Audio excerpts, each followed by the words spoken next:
someone's opinion of you does not have to become your reality.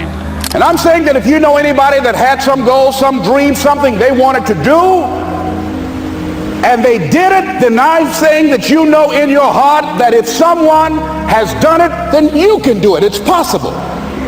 And that if someone can make their dream become a reality, that it's possible that you can make your dream become reality. And so as you begin to look at where you want to go, beginning to embrace that, it's possible. I'm blessed and highly favored. I've got a lot going for me. I got some good stuff in me. And it's possible that I can bring my greatness out here in the universe.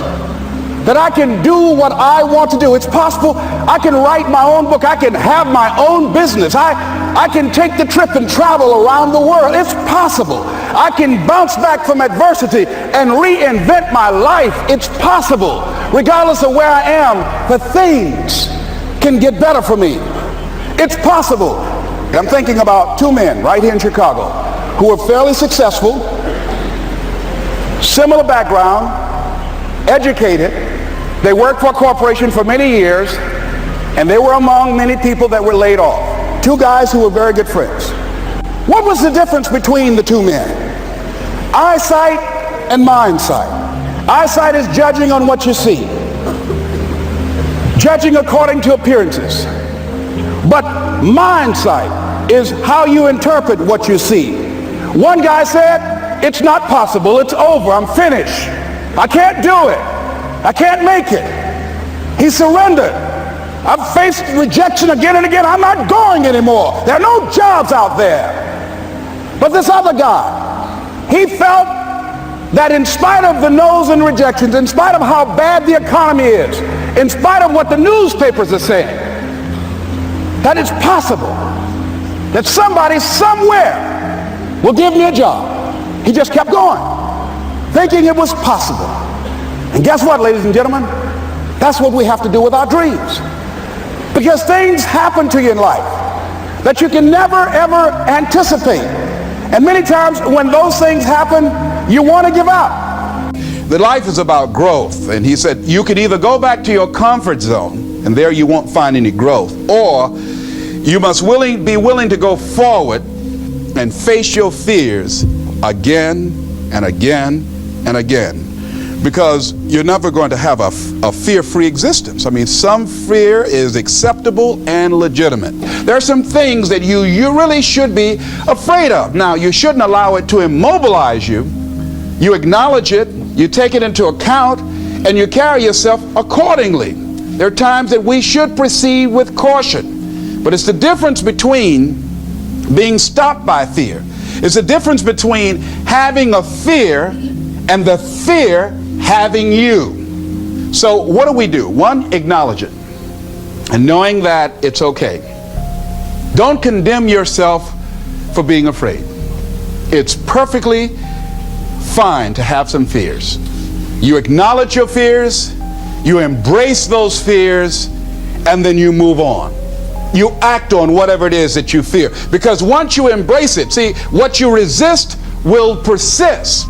What you resist will persist. So one of the most important things is to begin to embrace your fear. You can either live your dreams or live your fears. And I think the majority of people actually are not living their dreams, but are living their fears. So I want to ask you a question. What are your fears? What are you afraid of? What are you scared of? Because we all have fears, don't we? We all have something that's blocking us, that's holding us back. And as we begin to look at life, what we realize is that the reason that most people are not living out their true potential, are not doing all of the things that they would really like to do, is because of fear. Some people call fear false evidence or expectations appearing real. And ladies and gentlemen, I started working on my dream, and most people don't work on their dreams. Why? For many years I didn't. One is because of fear, the fear of failure. What if things don't work out? and the fear of success. What if they do and I can't handle it? The other thing is that most people, ladies and gentlemen, they get comfortable. They stop growing, they stop working on themselves, they stop stretching, they stop pushing themselves, and they end up becoming very cynical about life, and they throw in the towel on themselves and on their families and on their dreams. And the other thing is that most people don't feel worthy. What I'm doing now, I could have been doing years ago. But because I did not have a college education, because I didn't believe in myself, because I allowed other people's opinion of me to control my destiny, I didn't act on my ideas. So I applaud you for your dreaming, for your running toward your dream. I applaud you for believing in yourself, because that's what life is about, stretching and challenging, looking for ways that you can begin to improve yourself. And ladies and gentlemen, as a result of stretching out, of acting on my dream, and I don't know what that dream is for you, I can tell you that it's possible.